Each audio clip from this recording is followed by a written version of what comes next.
જોઈ રહ્યા છો વડોદરા 24 અવર્સ ન્યૂઝ ચેનલ. હવે જોઈએ અગત્યના સમાચાર. તરસાલી ખાતે બનેલ ખૂનના બનાવ બાબતે એક પત્રકાર પરિષદ યોજાઈ. હવે ગઈ 31 માર્ચના રોજ આ જે મરણ જનાર ઈસમ છે, શું છે નામ? જયમીન પંચાલ જે છે એ જયમીન પંચાલ ગુમ થયો એ પ્રકારની એક ગુમ અરજી એમના પિતા વિનોદભાઈ કેશવલાલ પંચાલ એમણે આપણને મકરપુરા પોલીસ સ્ટેશન ખાતે 31/3/2024ના રોજ આપણને આપી રાત્રે.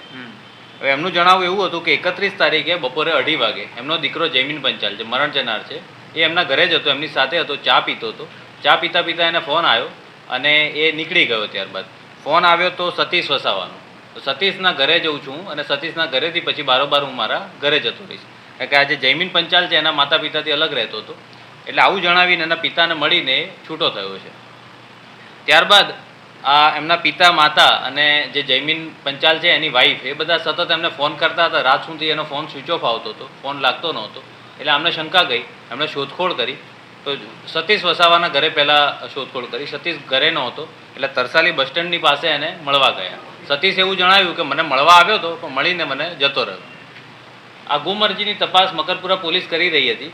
એ દરમિયાન આપણને સતીશ વસાવાની જ્યારે પૂછપરછ કરી તો સતીશ એવું જણાવ્યું કે મને મળીને જતો રહ્યો છે. ત્યારબાદ આપણે સીસીટીવી ફૂટેજને બધા અલગ અલગ આપણે કબજે કરવાનો પ્રયત્ન કર્યો. એ દરમિયાન આપણને ડભોઈ રોડ પાસેના એક સીસીટીવી ફૂટેજમાં જે મરણ જનાર જે છે એની FZ બાઇક સતીશ વસાવા ચલાવતો હોય એ પ્રમાણેનું આપણને એક ફૂટેજ મળ્યું. એટલે આપણે સતીશ વસાવાની ફરીથી સઘન પૂછપરછ કરી. એમાં સતીશે એવું જણાવ્યું કે આ જે જયમીન છે એને કોઈ ટીના ઉર્ફે ગુડ્ડુ નામની મહિલા સાથે પ્રેમ સંબંધ હતો. આવી એક સ્ટોરી એણે ઊભી કરી અને એ પ્રેમ સંબંધ હતો એટલે એને લઈને ક્યાંક જતો રહ્યો છે અને હું એમને મૂકવા ગયો હતો, એટલા માટે હું એ બાઇક ઉપર એમને મૂકીને પાછો ફરતો હતો, એ બાઇક ઉપર હું દેખાયો. આવી સ્ટોરી પછી એ દિશામાં પોલીસે તપાસ કરી. એ દિશામાં આપણને કંઈક એ સ્ટોરીમાં તથ્ય જણાયા નહીં. વધુ જ્યારે આની સતીશની આપણે સઘન પૂછપરછ કરી ત્યારે આપણને જણાવ્યું કે આ સતીશ વસાવા 100% આનું કોઈ બનાવ મર્ડરમાં કે એવી રીતે સામેલ છે. વધુ સઘન પૂછપરછ કરતાં એણે બધું સત્ય જણાવ્યું કે ભાઈ અમે, અને પછી જે હકીકત સ્ટોરી જે આપણને જણાવી એવું છે કે 2:30 વાગે જ્યારે જયમીન પંચાલ એના માતા પિતાના ઘરેથી સતીશના ઘરે જાય છે ત્યારે બંને સાથે ટેલિફોનિક વાત એકબીજા સાથે થાય છે. સતીશ જે છે જયમીનને પોતાના ઘરે બોલાવે, તું ઘરે આય, અને દારૂ પીવા એને બેસાડે છે.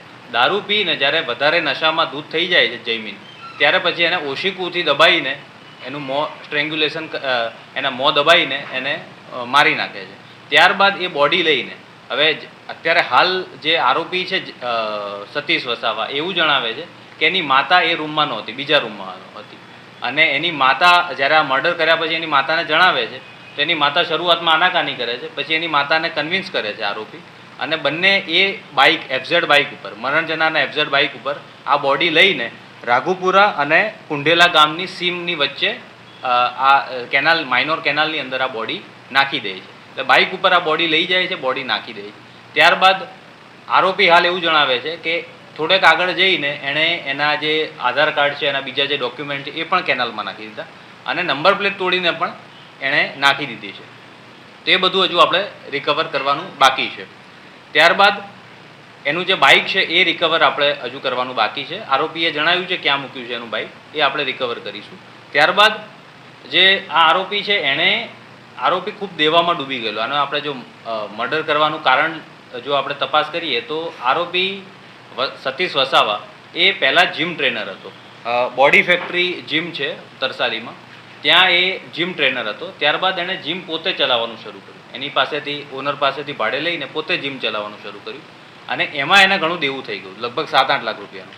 એ દેવું થઈ જતાં અલગ અલગ લોકો પાસેથી એણે હાથ ઉછીના પૈસા લીધા હતા. એ પૈકીનો એક આ જયમીન પંચાલ છે, એની પાસેથી પણ એને 1 થી 1.5 લાખ રૂપિયા ઉછીના લીધેલા. જયમીન સતત ઉઘરાણી કરતો હતો એટલે આ કંટાળ્યો કે ભાઈ હવે મારે જયમીનનું મર્ડર કરવું જોઈએ. એટલે એણે અલગ અલગ બધી યોજનાઓ એની બનાવવાની ચાલુ હતી. એ દરમિયાન આ શું છે, જયમીન છે એને સોનું ઘરેણાં પહેરવાની વધારે આદત હતી. એટલે આણે આ રીતની યોજના બનાવી કે એનું મર્ડર કરીને જે ઘરેણાં લૂંટી લઉં એના, અને એને હું એના ઉપરથી લોન લઈને એ મારી જે ઉધારી છે ચૂકતે કરું. અને એ પ્રમાણે જ અત્યારે આરોપીની કબૂલાત છે કે એના જે ઘરેણાં છે એણે લૂંટી લીધા છે અને એ જે ઘરેણાં છે એ મુથુટ ફાઇનાન્સમાં એણે મૂક્યા છે. અને એના પરથી લગભગ 2 થી 2.5 લાખ રૂપિયા જે લોન મળી એનાથી એણે અમુક એની ઉધારી ચૂકતે કરી છે. એ દિશામાં પણ પોલીસ હવે તપાસ કરશે. તો આ રીતે આરોપી સતીશ વસાવા અને એની માતા એ બંને ડેડ બોડી જે છે એનો નિકાલ કરવા માટે અને જે પુરાવાના નાશ કરવા માટે અને એ રીતે આરોપીની મદદગારી માટે આરોપી સતીશ વસાવાની માં આઠુબેન વસાવાને પણ આપણે આરોપી તરીકે લીધા છે અને બંનેના દિન 7ના રિમાન્ડમાં ગયા હતા. હાલ આપણે કોર્ટમાં રજૂ કર્યા છે અને કોર્ટે દિન 4ના રિમાન્ડ મંજૂર કર્યા છે. આ ડેડ બોડી જે જગ્યાએ નાખેલી હતી, આરોપીએ આપણને જે જગ્યાએ બતાવ્યું એ જગ્યાએ માઇનોર કેનાલ છે, પાણી ખૂબ વધારે હતું. તો એ પાણી આગળથી કેનાલ બંધ કરાવીને પોલીસ દ્વારા એક આડસ ઊભી કરીને ત્યાં જે પાણી ઓછું કરીને પાણી આપણે પંપથી ખેંચીને બોડી આપણે કાઢી છે. 48 કલાક બાદ આ બોડી આપણને કાઢી શક્યા છીએ, બરાબર ને. બોડી હાલ પીએમમાં છે અને હવે આપણે વધુ આગળની તપાસ એનું જે મરણ જનારનું બાઇક છે, પછી જે મરણ જનારના ઘરેણાં લૂંટ્યા છે, એના ઉપરથી જે ગોલ્ડ લોન લીધી છે, એ બધી દિશામાં આપણે હવે તપાસ કરીશું. વધુ બીજા કોઈ આરોપીઓ આ ષડયંત્રમાં સામેલ છે કે નહીં એ દિશામાં પણ હવે આપણે આગળ તપાસ કરીશું.